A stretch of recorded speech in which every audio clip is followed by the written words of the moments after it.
Oke, sebelum kita masuk ya ke materi, kita akan kenalan dulu. Jadi, nama saya adalah Eko Kurniawan Kanedi. Saat ini saya kerja sebagai technical architect di salah satu e-commerce terbesar di Indonesia. Saya sendiri sudah kerja lebih dari 10 tahun, dan di sela-sela kesibukan saya bekerja, saya biasanya menyempatkan diri ya untuk berbagi konten soal programming dan juga video soal programming di Programmer Zaman Now websitenya atau di YouTube channel Programmer Zaman Now. Oke, kalau teman-teman ingin diskusi secara langsung dengan saya, teman-teman bisa kontak saya lewat Telegram, atau jangan lupa juga follow sosial medianya Programmer Zaman Now, ada di Facebook, Instagram, YouTube, dan juga ada di Telegram channel. Kalau teman-teman ingin mengadakan mentoring ataupun misalnya konsultasi dari perusahaan teman-teman, teman-teman juga bisa kontak lewat email saya ya. Oke.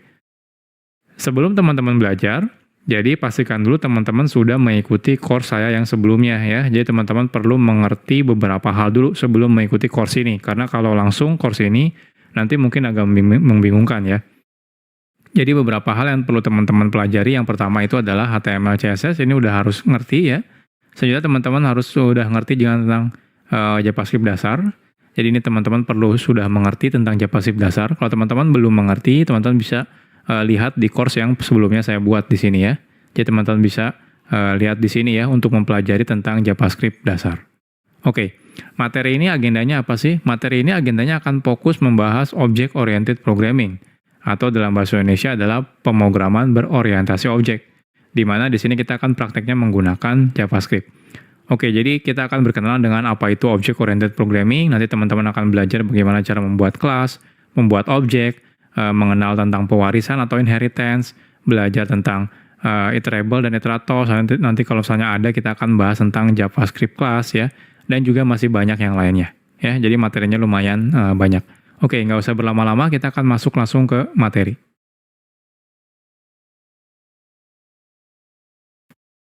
Sekarang kita akan berkenalan dulu dengan apa itu Object Oriented Programming. Object Oriented Programming adalah sudut pandang dalam pemrograman yang berkonsep objek. Jadi sebenarnya ada banyak sekali ya sudut pandang bahasa pemrograman. Dan saat ini kalau teman-teman perhatikan, Object Oriented Programming adalah sudut pandang bahasa pemrograman yang paling populer. Ada yang lain sebenarnya, seperti contohnya functional programming atau procedural, seperti itu ya. Atau ada yang bilang juga imperative programming, seperti itu. Tapi saat ini yang paling banyak dan adopsinya paling tinggi adalah Object Oriented Programming. Jadi tidak hanya di JavaScript misalnya, ada juga Object Oriented Programming diadopsi di bahasa pemrograman yang lain juga yang populer, seperti misalnya Java, C++, Python, PHP, dan yang lain-lain. Jadi hampir rata-rata kebanyakan bahasa pemrograman itu mengadopsi Object Oriented Programming. Nah, ada beberapa istilah yang teman-teman perlu perhatikan ya dalam Object Oriented Programming, yaitu adalah objek dan juga class. Namanya juga pemrograman berorientasi objek, jadi ada penekanan kata objeknya. Jadi teman-teman perlu mengerti tentang objek dan juga kelas. Sebenarnya kata objek ini sendiri kita sudah kenal ya di JavaScript dasar, teman-teman sudah tahu ada tipe data objek. Nah sekarang kita akan bahas lebih detailnya tentang konsep Object Oriented Programming-nya. Oke, pertanyaannya apa itu adalah objek? Jadi sebenarnya teman-teman harusnya udah tahu ya, karena di JavaScript dasar kita udah bahas apa itu objek.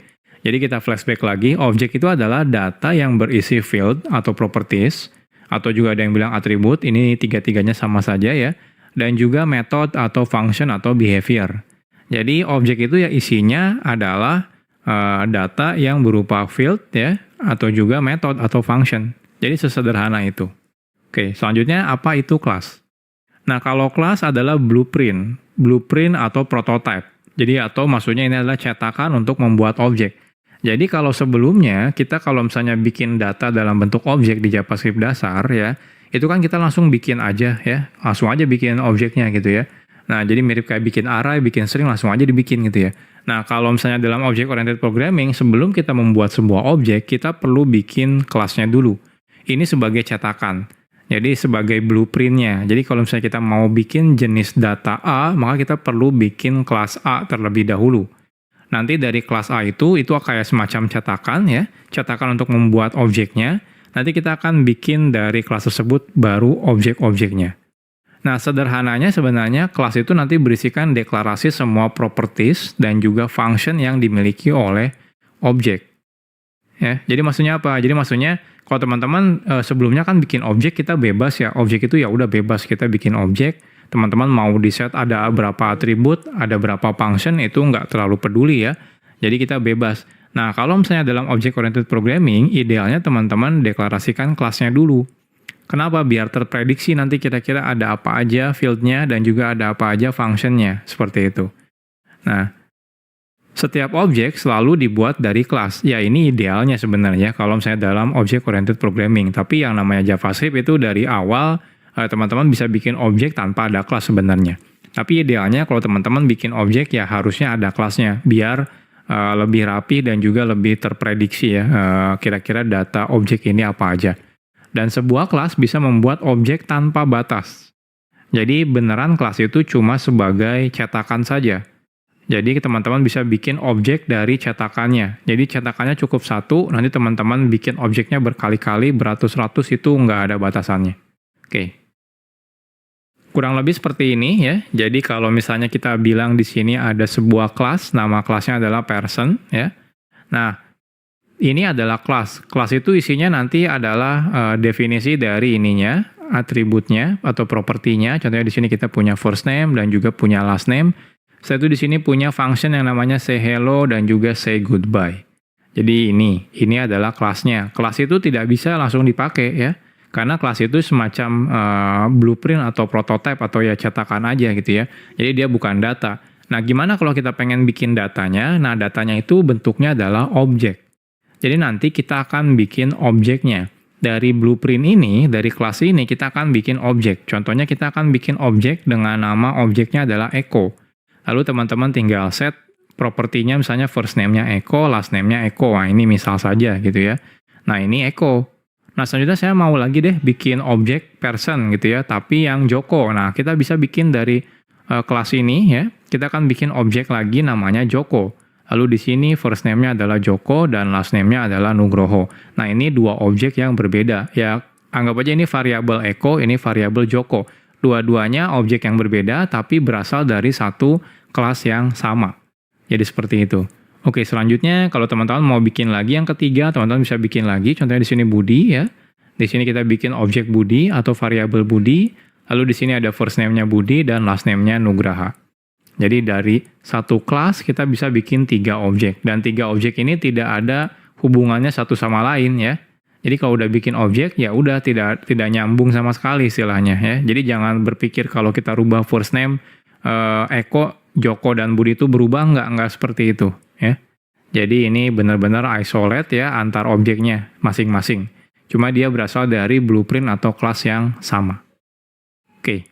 Contohnya lagi kalau kita misalnya punya kelas ya namanya car, lalu di sini kita punya property namanya name dan juga brand, lalu dia punya function start engine dan stop engine. Jadi ini kelasnya atau cetakannya, nanti teman-teman ketika bikin objek ya tinggal bikin objek, contohnya di sini Avanza, Almas, dan Mobilio. Dan tiga-tiganya tidak ada hubungannya satu sama lain ya. Teman-teman boleh nggak lebih dari 3? Ya boleh, bebas. Yang tadi saya bilang ya, tidak terbatas. Jadi teman-teman bebas. Yang penting teman-teman bikin satu kelasnya ya untuk deklarasikan kira-kira blueprint-nya seperti apa. Nanti ketika kita cetak sebuah objek ya, itu bebas mau berapa puluh objek. Dan ketika kita rubah data si objeknya, objek yang lain tidak ikut berubah. Jadi cuma untuk objek tersebut. Oke. Nah sekarang pertanyaannya apakah se-strict itu ya, apakah serapih itu implementasi objek oriented di JavaScript? Nah, JavaScript itu sebenarnya ya dari awal sendiri gitu ya, itu dibuat sebagai bahasa yang prosedural. Jadi bukan bahasa yang berorientasi objek. Oleh karena itu mungkin kalau teman-teman nanti coba implementasi object oriented programming di JavaScript, mungkin tidak sedetail di bahasa pemrograman yang lain seperti contohnya di Java atau di C++. Karena memang dari awal si JavaScript ini memang bahasanya prosedural ya, bukan beneran object oriented programming. Jadi object oriented programming itu sebenarnya baru-baru sekarang diimplement kata kunci kelas dan sebagainya, nanti kita bahas ya. Jadi baru-baru yang JavaScript modern ini. Nah, kenapa tidak langsung dirubah saja kalau gitu JavaScript-nya ya? Karena kan kita harus maintain yang namanya backward compatible gitu ya. Jadi jangan sampai dirubah bahasanya, nanti otomatis semua yang lama itu nggak jalan. Jadi nggak mau seperti itu. Jadi mungkin nanti walaupun JavaScript itu sekarang sudah ada fitur object oriented programming-nya, tapi memang tidak sedetail implementasinya seperti di bahasa pemrograman yang beneran murni object oriented programming.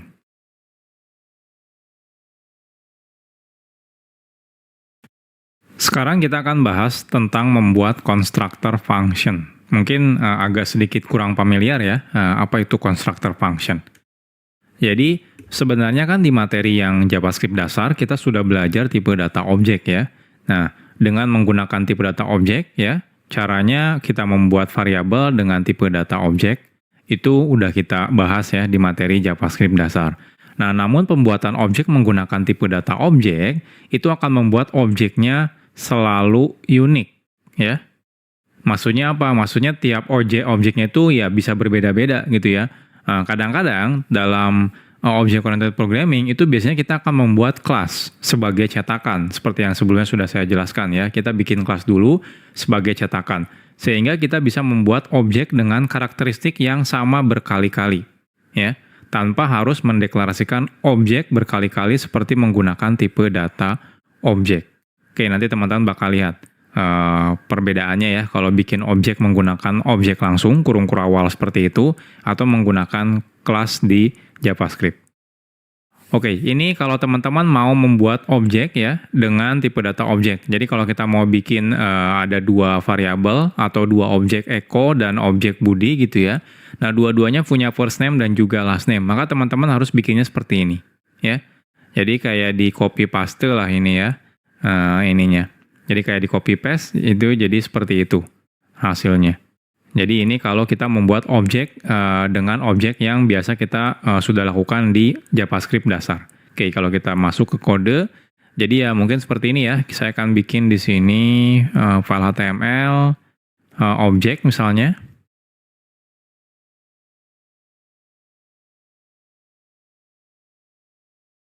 Oke, jadi kan biasanya kita bikin kalau misalnya objek ya tinggal const echo misalnya ya. Nah, jadi echo ini sebenarnya variabel tapi kita bilang juga dia adalah objek ya. Jadi sama dengan langsung ya kurung kurawal seperti ini atau misalnya const budi sama dengan seperti ini. Nah, cuma kalau kita bikin seperti ini berarti objek echo dan objek budi itu dia unik. Unik tuh maksudnya apa? Kita nggak bisa tentukan gitu ya, tiap bikin objek selalu ada first name atau last name kayak gitu, itu nggak bisa karena ya bebas, jadinya kayak orang ya bikin sebebasnya mungkin gitu ya, terserah karena ini tipe data objek. Jadi teman-teman mau nambahkan properti apapun bebas. Jadi kalau di sini saya first name echo gitu ya, di sini pakai bahasa Indonesia, nama depan budi itu bisa bebas. Kenapa? Karena tidak ada aturannya kalau kita bikin langsung pakai objek. Nah, biasanya dalam object oriented programming itu kita nggak langsung bikin objeknya seperti ini, tapi kita bikin semacam kelasnya dulu atau cetakannya dulu. Nah, dari cetakan itu baru kita bikin objeknya. Ya, oke, seperti apa? Jadi sebelum versi JavaScript yang versi ECMAScript versi 6 itu pembuatan kelas biasanya menggunakan sebuah function. Jadi seperti yang sebelumnya saya jelaskan, jadi di awal itu JavaScript itu bukan bahasa pemrograman yang berorientasi objek ya. Jadi memang dari awal dia bahasa pemrograman yang prosedural, jadi berbasis function ya. Nah, oleh karena itu kita sekarang akan belajar dulu gimana cara JavaScript versi lama gitu ya, sebelum ECMAScript versi 6 itu gimana cara implementasi OOP-nya. Nanti kita akan bahas juga ya di ECMAScript versi 6. Jadi gimana implementasi OOP di dalam JavaScript yang baru. Nah, sekarang kita akan fokus ke yang versi lama dulu biar teman-teman kebayang yang baru itu sebenarnya bukan fitur baru sebenarnya tapi lebih ke sintak baru. Tapi ujung-ujungnya implementasinya mirip kayak JavaScript versi lama. Jadi biasanya ya kita membuat function. Loh, ini maksudnya apa nih? Kok bikin function gitu ya? Kan kita maunya bikin kelas. Nah, untuk membuat kelas di JavaScript lama, kita bisa membuat function ya, dan functionnya itu kita namakan dengan nama constructor function. Jadi nama functionnya itu kita bilang dia adalah constructor function. Jadi jenis function yang berbeda, namanya adalah constructor function. Nah, oke, seperti apa cara pembuatan constructor function? Ya seperti function biasanya. Jadi tinggal function, nama functionnya. Nah, tapi khusus untuk constructor function, best practice-nya adalah teman-teman menggunakan di awal kata itu menggunakan uppercase, huruf besar.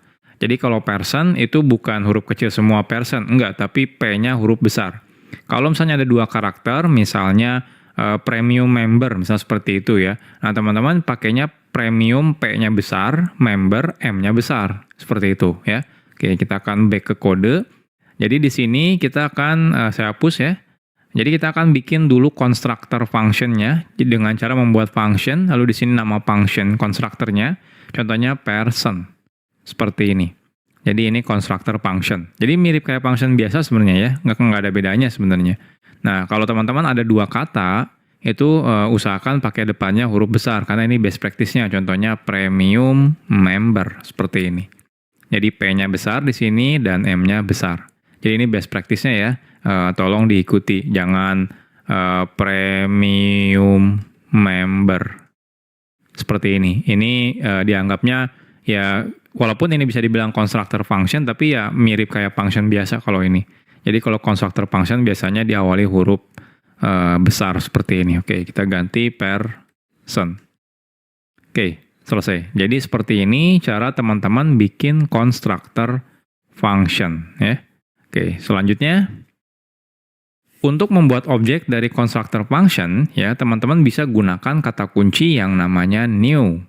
Jadi kalau teman-teman sebelumnya belajar bahasa pemrograman seperti JavaScript atau PHP sama.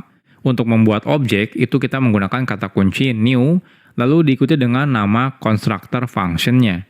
Jadi kalau sebelumnya teman-teman kalau mau bikin objek itu langsung pakai kurung kurawal, kalau sekarang enggak. Kita akan bikin objeknya menggunakan kata kunci new. Ya, seperti apa? Jadi seperti ini. Jadi kalau teman-teman bikin function person gitu ya, ini constructor function. Nah kita akan kalau bikin objek echo-nya tinggal sama dengan new person. Kalau mau bikin objek budinya sama dengan new person. Jadi seperti ini caranya, bukan lagi menggunakan kurung kurawal lagi. Oke, kita akan coba. Jadi di sini kita akan buat const echo sama dengan new person ya, seperti ini. Const budi sama dengan new person. Nah, seperti ini. Jadi ini cara membuat objek. Jadi ini kita anggap kelasnya ya, walaupun di JavaScript namanya adalah constructor function ini, dan ini adalah objeknya, objek echo dan ini objek budi. Jadi tidak seperti ini lagi ya, tidak seperti const Joko sama dengan, nah tidak seperti kurung kurawal 2 seperti ini. Tapi kita menggunakan kata kunci new, diikuti dengan constructor function-nya, diikuti dengan ini, seperti manggil function. Jadi ini adalah cara pembuatan objek ya di JavaScript dari constructor function.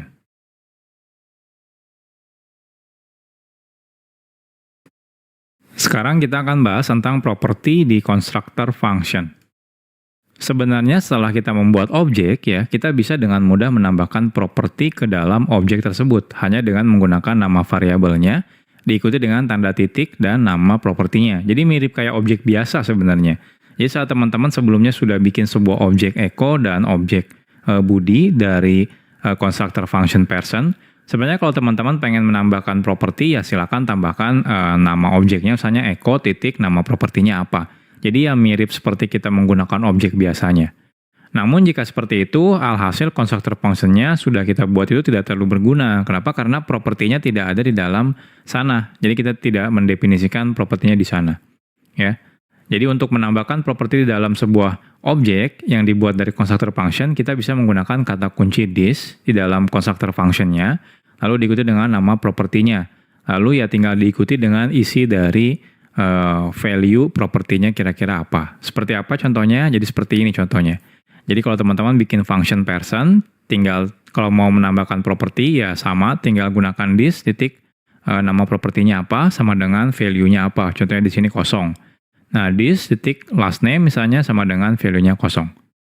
Jadi otomatis kalau teman-teman menambahkan dua properti ini, maka echo dan budi dia memiliki dua properti ini secara sekaligus ya. Jadi secara otomatis. Nah, makanya tadi saya bilang, ini kita anggap sebagai cetakan. Jadi saat kita bikin sebuah cetakan, ketika kita bikin objek dari cetakan tersebut, maka objek yang dibuat dari cetakan tersebut akan sama hasilnya. Jadi memiliki properti yang sama. Dari materi selanjutnya nanti kita akan bahas tentang method atau function yang sama juga. Oke, jadi seperti ini contohnya. Jadi, mana tadi? Oke, sini. Jadi di sini teman-teman bisa tambahkan, sebenarnya teman-teman bisa langsung seperti ini sih kalau mau, misalnya echo titik first name sama dengan echo seperti ini bisa ya, karena objek di JavaScript itu bebas, kalau teman-teman bisa langsung tambahkan. Cuma biar teman-teman bisa dapat semuanya, jadi semua objek bisa dapat, teman-teman bisa tambahkan di dalam constructor function. Jadi contohnya di sini gunakan this titik first name sama dengan, silakan masukkan namanya, contohnya kosong dulu ya. This titik last name sama dengan kosong dulu. Nah, kita akan coba ya gunakan console titik log echo dan console titik log Budi. Oke, kita akan coba ya, kita akan lihat hasilnya. Saya inspect dulu. Nah, kita lihat di konsol. Nah, lihat. Nah, ini objek person ya. Ini yang person echo kita lihat. Di dalamnya ada first name dan juga ada last name. Kosong semuanya ya, karena memang di sini ketika awal kita bikin itu nilainya di sini adalah kosong. Ini yang Budi ya, yang kedua Budi kita lihat. Nah, ini juga kosong. Ya. Oke, kalau teman-teman coba ubah, contohnya yang echo saya ubah, echo titik first name-nya sama dengan echo seperti ini. Saya refresh. Nah, kita lihat hasilnya sekarang yang first name-nya adalah echo, tapi yang last name-nya kosong ya. Jadi setelah pertama kali dibuat ya, ketika saya bikin new person, lalu kan saya bikin ini. Nah, jadi first name yang pertamanya itu kosong, last name yang pertamanya itu kosong. Nah, selanjutnya di sini saya ubah lagi first name-nya menjadi echo. Jadi yang objek echo ini sekarang first name-nya adalah string echo, sedangkan yang Budi masih kosong ya, masih kosong di sini. Oke, saya ubah Budi titik first name-nya Budi contohnya. Budi titik last name-nya misalnya Nugraha. Oke, yang ini echo titik last name-nya contohnya Kanedi. Nah, oke, seperti ini. Oke, saya refresh. Nah, hasilnya kalau teman-teman perhatikan sekarang sudah berubah semuanya. Yang echo dan juga yang Budi. Jadi seperti ini kalau teman-teman mau menambahkan properti ya di dalam constructor function. Jadi teman-teman bisa gunakan this, diikuti dengan nama propertinya apa, lalu diikuti dengan value-nya kira-kira apa. Atau kalau teman-teman tidak juga sebenarnya nggak masalah sih. Kalau teman-teman tidak seperti ini, teman-teman bisa langsung seperti ini. Cuma biar konsisten aja ya, biar semuanya punya propertinya, semua objeknya. Karena kalau teman-teman di sini tidak ada, contohnya ya, atau saya komen di sini, kita akan komen dulu. Nah, di sini ini coba saya hapus gitu ya. Hapus, ini saya komen lagi. Jadi yang echo kita set first name-nya, sedangkan yang Budi tidak ada ya. Nah, kita coba refresh. Nah, teman-teman perhatikan yang echo itu ada first name-nya, karena di sini kita tambahkan first name ya. Nah, sedangkan yang Budi ini tidak memiliki properti apa-apa. Kenapa? Karena memang tidak pernah kita tambahkan, dan di sini pun di constructor function-nya kita tidak pernah mendeklarasikan properti apapun. Jadi seperti ini. Jadi kalau mau lebih konsisten ya teman-teman silakan deklarasikan di dalam constructor function. Jadi ketika kita refresh, nah di sini udah otomatis ada nih first name last name, dan di sini juga ada first name last name. Walaupun isinya masih kosong. Jadi seperti ini tentang properti ya di dalam constructor function.